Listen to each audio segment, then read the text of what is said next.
అందరికీ నమస్కారం. గత 2 రోజులుగా సోషల్ మీడియాలో ఈటీవీ పాడుతా తీగ ప్రోగ్రామ్ గురించి అండ్ జ్ఞాపక ఎంటర్టైన్మెంట్స్ ఆ ప్రొడక్షన్ గురించి చాలా డిస్కషన్ జరుగుతుంది. దాని మీద ప్రవస్తి గారు ఎలిగేషన్ చెప్పడం కూడా జరిగింది. సో ఆ క్లారిటీ ఇవ్వటం కోసమే నేను ఈ వీడియో చేస్తున్నాను. So point by point Pravasthi గారు ఏం చెప్పారో దాని గురించి నేను మీకు క్లారిటీ ఇవ్వబోతున్నాను. ఫస్ట్ ఆవిడ మాట్లాడిన దాంట్లో నాకు సాంగ్ సెలెక్షన్లోనే బయాస్ చేశారు. వాళ్ళ ఫేవరెట్ కంటెస్టెంట్లకి ఒక సాంగ్స్ ఇచ్చేవాళ్ళు, నాకు నచ్చని పాటలు, నేను పాడలేని పాటలు అనుకున్నవి చూసి ఇస్తారు అని ఇలా మాట్లాడారు. బట్ సాంగ్ సెలెక్షన్ ఎలా ఉంటుంది అంటే చెప్తాను. మా ETV creative team and Gnapika creative team అంటే అనిల్ గారు అండ్ టీం అందరూ కలిసి వాళ్ళు ఒక 4 జోనర్స్ సెలెక్ట్ చేస్తారు ఎవ్రీ షెడ్యూల్. ఆ 4 జోనర్స్ని మనం కంటెస్టెంట్స్ పిల్లలందరికీ పంపిస్తాము. వాళ్ళందరినీ ఆ జోనర్స్లో మన ఛానల్కి ఉన్న రైట్స్ని ఏ ఆడియో రైట్స్ మనకైతే ఉన్నాయో వాటిలోంచి సెలెక్ట్ చేసి పాటలు ఇమ్మని చెప్తాం, మేము ఇవ్వము. వాళ్ళు ఒక్కొక్క కంటెస్టెంట్ మనకి 6 సాంగ్స్ ఇస్తారనమాట. ఆ 6 సాంగ్స్లోంచి ఇప్పుడు ఒకళ్ళు ఒక స్టైల్ ఆఫ్ సాంగ్ పాడితే రెండో కంటెస్టెంట్కి ఆ స్టైల్ లేకుండా చూస్తాం. అది వాళ్ళు సెలెక్ట్ చేసి పంపించిన 6 పాటల్లోంచి మాత్రమే తీసుకోవటం జరుగుతుంది. సో ఇది ఒక క్లారిటీ. ఈ 6 పాటల్లోంచి మేము ఇచ్చిన పాటని వాళ్ళు ప్రిపేర్ అయ్యి వాళ్ళు రిహార్సల్స్కి వచ్చి అక్కడి నుంచి నోటేషన్లు అన్నీ జరిగిన తర్వాత వాళ్ళు మేము రెడీ అన్న తర్వాత మా షూట్ డేట్ని మేము అనౌన్స్ చేసి షూట్ చేయడం జరుగుతుంది. ఇది సాంగ్ సెలెక్షన్ ప్రాసెస్ అండి. ఇందులో మేము ఎవరికి ఏమి బయాస్ చేసి ఇచ్చే ఛాన్స్ లేదని మీ అందరికీ అర్థమైంది కదా. అంటే పిల్లలు పంపించిన పాటల్లోంచి సెలెక్ట్ చేసి వాళ్ళ పాటని మేము ప్రజెంట్ చేయటం, వాళ్ళు ప్రిపేర్ అయిన పాటని ఫస్ట్ ఆఫ్ ఆల్ రిహార్సల్స్ కూడా ఈటీవీ చాలా స్పెండ్ చేసి వాళ్ళకు ఒక 2 days ముందు మొత్తం ఎక్విప్మెంట్ అరేంజ్ చేసి వాళ్ళ సెలెక్షన్ వాళ్ళు వచ్చి అక్కడ ప్రాక్టీస్ చేసుకొని ఆఫ్టర్ దట్ ఆ పాట షూట్ రోజు పాడేలాగా మనం అరేంజ్ చేయడం జరుగుతుంది. సో ఇంత దాంట్లో జరిగే ప్రాసెస్ని చాలా సింపుల్గా పాట సెలెక్షన్లో బయాస్ జరిగింది అని చెప్పి ప్రవస్తి గారు అన్నారు. సో ఇది క్లారిటీ అండి.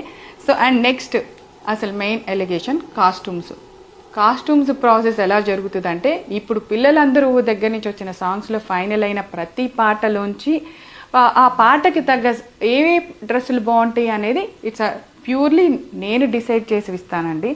అంటే మేకోవర్లో ఈ పాటకి ఈ డ్రెస్ వేసుకుంటే బాగుంటుంది అని నేను సెలెక్ట్ చేసినవి ఈటీవీకి పంపించిన తర్వాత ఈటీవీ వాళ్ళు మాకు ఎస్ అండి బాగున్నాయి ఇవి అని చెప్పిన తర్వాత నేను అవి డిజైనర్కి పంపించడం జరుగుతుంది. ఆ కాస్ట్యూమర్ ఏదైతే దాన్ని మేము పంపించిన ఫోటో ఉంటుందో దాన్ని డిజైన్ చేసి పిల్లలకి ఆ రోజు ఇవ్వటం జరుగుతుంది.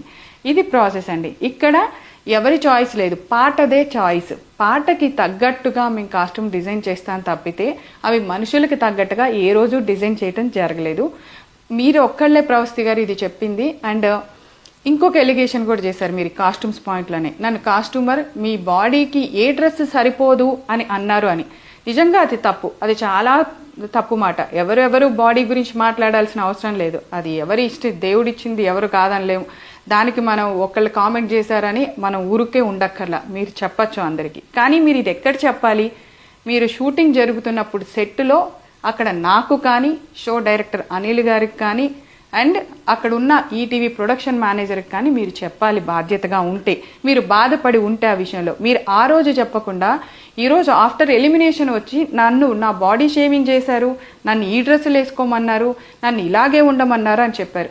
ఇప్పుడు ఓన్లీ ప్రవస్తి గారికి ఏవైతే పొట్టి బట్టలు ఇచ్చామో అని మాట్లాడారో ఒక్కసారి 10 ఎపిసోడ్లు మనం ప్రవస్తి గారితో షూట్ చేయడం జరిగింది. ఆ 10 ఎపిసోడ్స్ కాస్ట్యూమ్స్ ఒకసారి చూడండి. ఇక్కడ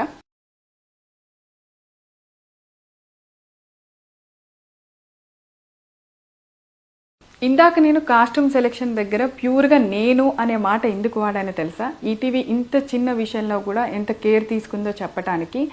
ఆడపిల్లలు 7 ఉన్నారు, మగపిల్లలు 7 ఉన్నారు. సో ఆడపిల్లల కాస్ట్యూమ్స్ విషయంలో జాగ్రత్తలు ఒక ఆడపిల్ల తీసుకుంటుందనే విషయాన్ని కూడా వాళ్ళు కన్సిడర్ చేసి ఈ బాధ్యత నాకు అప్పచెప్పటం జరిగింది. సో ఇలాంటి బాడీ షేమింగ్ మాటలు, ఇలాంటి డ్రెస్సు ఇలా వేసుకో అలా వేసుకో అని మాట్లాడటానికి యాజ్ ఏ ఒక ఆడపిల్లగా నాకు కూడా మనస్సాక్షి ఉంది. అలా ఎప్పుడు నేను మాట్లాడలేదు ప్రవస్తి గారు. సో మీ మనస్సాక్షికి తెలుసు అనుకుంటున్నాను ఆ విషయము. ఇప్పటి వరకు పాడుతా తీగ చరిత్రలో అట్లీస్ట్ ఒక స్లీవ్లెస్ అనే డ్రెస్ వేయటం కూడా జరగలేదండి. అది చెయ్యం మేము, ఎందుకంటే పాడుతా తీగకి ఒక హిస్టరీ ఉంది. ఏ ప్రోగ్రామ్కి లేనంత చరిత్ర ఆ ప్రోగ్రామ్కి ఉంది. దాన్ని ఎవరూ తక్కువ చేసుకోవాలని అనుకోము. అండ్ ఈటీవీ నాకు ఇచ్చిన ఈ అవకాశాన్ని నేను ఏ మాత్రము దాన్ని ఒక్క విషయంలో కూడా ఇలా ఉండవు అనమాట. పాడుతా తీగ షెడ్యూల్ అంటే మా టీం అందరూ ఎంత అలర్ట్గా ఉంటారో మాకు తెలుసు. అండ్ బాలు గారు ఉన్నప్పుడు చాలా బాగుంది, ఇప్పుడు ప్రొడక్షన్ రాగానే ఇప్పుడు ఈ వీళ్ళు రాగానే చెడిపోయిందని ఒక ఎలిగేషన్ కూడా అన్నావమ్మా. మేము బాలు గారు ఉన్నప్పుడు కూడా జ్ఞాపక ఎంటర్టైన్మెంట్స్ ఆయనతో అసోసియేట్ అయ్యి కొన్ని సీజన్స్ చేయటం జరిగింది పాడుతా తీగ. అండ్ బాలు గారితో మేము స్వరాభిషేకం కూడా అసోసియేట్ అయ్యి చేయటం జరిగింది. సో బాలు గారితో మాకు ఒక అసోసియేషన్ ఉందమ్మా. ఆయన కూడా అనిల్ గారి డైరెక్షన్స్కి మార్కులు వేశారు, చాలా బాగుందన్నారు. ఆయనతోనూ మేము కలిసి పనిచేసాం. పాడుతా తీగ విలువలేంటో ఆయన మాకు నేర్పించారు, మేము చేసాము. అండ్ ఇంకొకటి ఫోర్త్ది జడ్జెస్ గురించి. అసలు జడ్జి అంటే అర్థం ఏంటి చెప్పండి? జడ్జి అనే వర్డ్కి మీనింగ్ ఏంటి? వాళ్ళు అక్కడ కూర్చుంది ఒక జడ్జి అనే స్థానంలో ఒక తీర్పు ఇచ్చిన తర్వాత దాన్ని అపోజ్ చేయటానికి నేనెవరు, మీరెవరు, ఇంకొకళ్ళు ఎవరు? ఫర్ సపోజ్ ఎగ్జాంపుల్ ఏదైనా ఒక కేసులో ఇది జడ్జిమెంట్ ఫైనల్ అని చెప్పేసిన తర్వాత నేనేం చేయలేదు, నేను నిరపరాధిని, జడ్జిమెంట్ రాంగ్ ఇచ్చారు, ఆ జడ్జి తప్పు చేశారు అంటే కుదురుతుందా? ఇట్స్ లా ప్రకారం వెళ్తుంది. సో ఇక్కడ జడ్జిమెంట్ కూడా ప్రతిదీ మీరు పాడిన పాటలకి వాళ్ళు ఇచ్చిన జడ్జిమెంట్ ఒక మార్క్ షీట్ మా దగ్గర ఉంటుంది. ఆ మార్క్ షీట్లోంచి మేము అన్ని టోటల్ చేయగా మేమేమి మిమ్మల్ని ఒక ఎపిసోడ్కి ఎలిమినేట్ చేయాల, 2 ఎపిసోడ్కి ఎలిమినేట్ చేయాల, 4 ఎపిసోడ్స్కి ఒక ఎలిమినేషన్ జరుగుతూ ఉంటుంది. ఆ 4 ఎపిసోడ్స్ అంటే మీరు 4 పాటలు పాడుంటారు, 4 జోనర్స్లో ఉంటాయి. ఆ 4 జోనర్స్లో మీకు వచ్చిన మార్కులు టోటల్ చేసిన తర్వాత మాకు జడ్జెస్ నుంచి ఆ మార్క్ షీట్ వచ్చాక జస్ట్ మేము అనౌన్స్ చేయటం తప్పితే ఇందులో ఎవరికి ఎటువంటి రైట్ లేదు, ఈవెన్ ఇంక్లూడింగ్ ఈటీవీ యాజమాన్యంతో సహా జడ్జెస్ ఇచ్చిన మార్కుని మేము అక్కడ ప్రజెంట్ చేయవలసిందే. ఇది ఫస్ట్ రూల్. అండ్ మీరు అగ్రిమెంట్ రాసేటప్పుడు కూడా, మీరు సంతకం పెట్టేటప్పుడు కూడా జడ్జిమెంట్కి మేము గౌరవిస్తాము అనే పాయింట్ ఉంటుంది. అది చదువుకొని ఉంటే బాగుండేది ప్రవస్తి. మీకు అన్ని పాయింట్స్ మీరు అడిగిన, మీకు అనిపించిన, బాధగా అనిపించిన అన్ని పాయింట్స్ మీద బయట వాళ్ళకి అర్థం అవ్వాలి అని చెప్పి నేను క్లారిటీ ఇవ్వటం జరిగింది. సో మీకు ఎందుకో మీ ఆలోచనలో మీకు అవి తప్పులుగా అనిపించాయి. డెఫినెట్గా నీకు మంచి ఫ్యూచర్ ఉంది. ఇలాంటివన్నీ పక్కకు పెట్టి నువ్వు డెఫినెట్గా నీ లైఫ్లో ఫైట్ చేసి మళ్ళీ అగైన్ ఒక సింగర్గా చూడాలనుకుంటున్నాము. ఇలాంటి అపోహలన్నీ పక్కన పెట్టేసే ప్రవస్తి. All the best.